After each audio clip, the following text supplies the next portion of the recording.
Sabe, toda vez que eu me coloco aqui para postar alguns vídeos, eu não sei exatamente sobre o que eu vou falar. Porque eu estou colocando o meu conhecimento, as impressões que eu tenho da vida e das coisas à disposição de vocês, se vocês desejam ou não. Mas existe agora uma pergunta, né, que me veio à cabeça, que alguém fez: por que eu não tenho religião?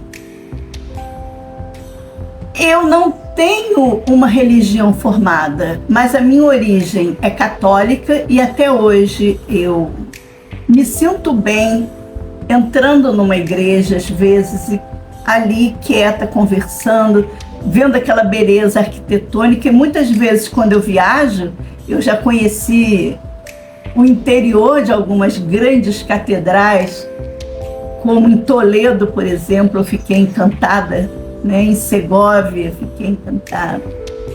Mas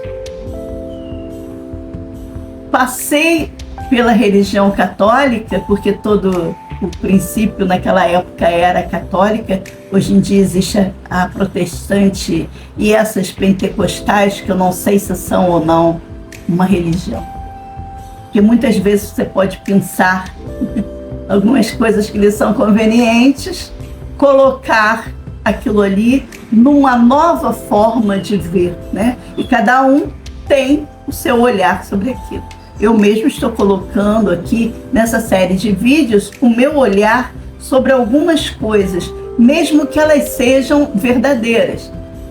É baseado em fatos que eu coloco ali também a minha opinião, o meu aprendizado, o meu entendimento.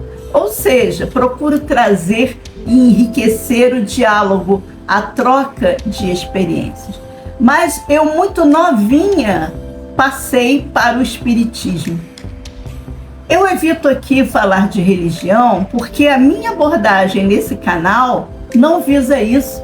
E isso é muito delicado e perigoso, porque as pessoas já tendem a se abraçar aquilo como se religião fosse, ou a rechaçar porque não é a sua religião.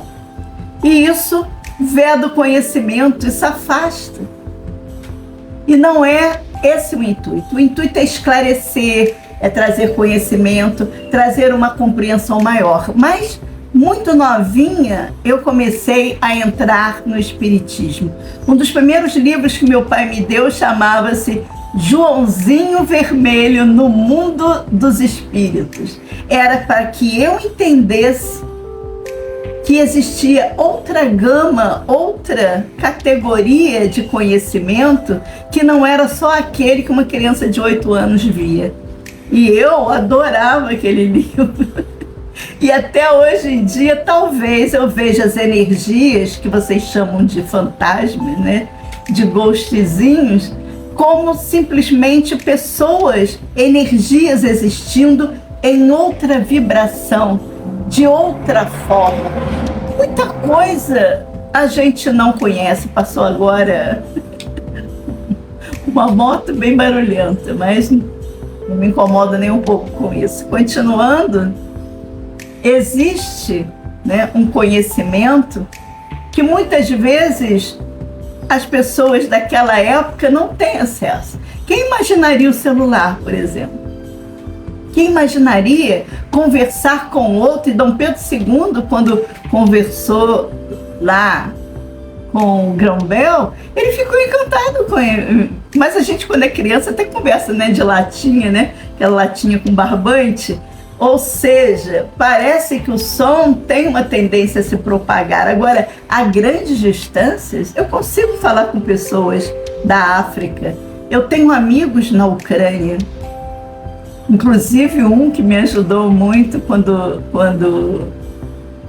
o meu Facebook foi hackeado por pessoas não muito legais, e ele me explicou lá da Ucrânia, me socorreu de noite. Ângela, deixa eu te ajudar, você pode fazer isso. Porque eu estava muito preocupada de comprometer os meus amigos. Naquela época eu tinha só 500. Hoje em dia tenho vários. Eu agradeço aos 500 que começaram.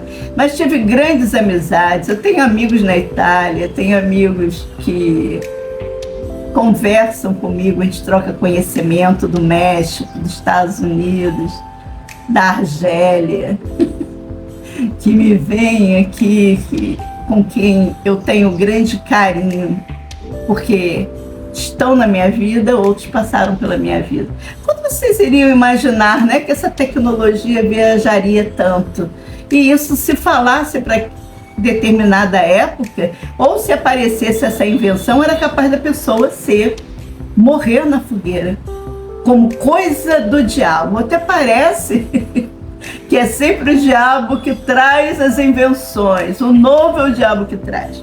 Até parece que ele não é apenas uma pessoa que usufrui.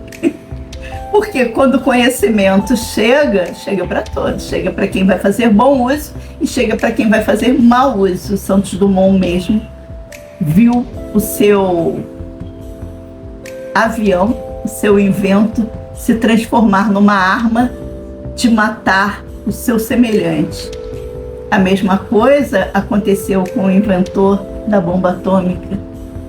Teve um filme agora que eu assisti e recomendo que assistam, mas o assunto não é ele. Então, sim, eu tive um princípio espírita. Li todos os livros de Kardec, de André Luiz, os psicografados por Chico Xavier. Chico Xavier é um amor eterno, onde quer que ele esteja. Tenho uma gratidão imensa dentro de mim por ele trazer tanto conhecimento, me permitir entender as nuances da vida, que a vida não é só o que eu vejo, o que eu toco, é também ainda o que não aconteceu. Talvez universos paralelos, vidas paralelas, mas eu lido muito bem com esses ghosts. Eu gosto muito de conversar, porque já conversava. Meu pai frequentava Umbanda, ela é do meu tio português. Então eu estou colocando aqui que realmente eu tive um início religioso. Mas eu sempre vi nos livros de Kardec estudo. E a religião, eu sou meio que expulsa do lugar. Sou convidada assim, Ângela, você está muito complicada, você fica perguntando coisas, porque eles ficam só conversando sobre aquilo, como a Bíblia também, só conversam sobre a Bíblia. E ele não andou, não progrediu. E esse Deus aí meio estranho, um Deus que diz que está com sede, que pede água, fica sentado embaixo de uma árvore. Esse Deus aí, na época que Deus, mas eles conviviam com ele. Peraí, vamos, porque o Deus que eu tenho concepção é um Deus universal.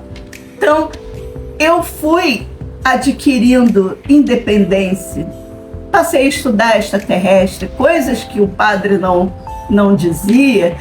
Porque é assim, porque Deus quis. Gente, tem que ter uma razão. Eu conheço gente idiota, mas Deus não é. Tem que ter uma razão. Só que ninguém pergunta, porque está perguntando a Deus, você vai perguntar a Deus. Eu pergunto. Você não pergunta ao seu pai quando você quer saber alguma coisa? Eu pergunto até hoje. Peraí, o que é isso aqui? Se ele vai me responder outra coisa, mas que eu pergunto. Então eu fiquei livre, fui me livrando de religião. Mas quando você se livra de religião, é aquela criança que começa a andar sozinho. Sabe que o pai e a mãe estão por perto, mas ela quer andar sozinha, não segura ela. Ela quer ir. Volta para os pais no primeiro tombo que leva. Mas daqui a pouco está de novo tentando, porque ela já sabe que pode cair. É isso que vai criando a independência, é isso que me deu independência. Mas isso não quer dizer que eu não goste, que eu não frequente, que eu não visite, que eu às vezes não acenda uma vela para mim, entendeu? Porque isso fecha às vezes a conversa entre eles, mas na maioria das vezes é conversa mesmo. Eu encho um pouco o saco, mas não estou atrelada e nem os desrespeito e nem os idolatro. São pessoas como eu, com necessidades como eu.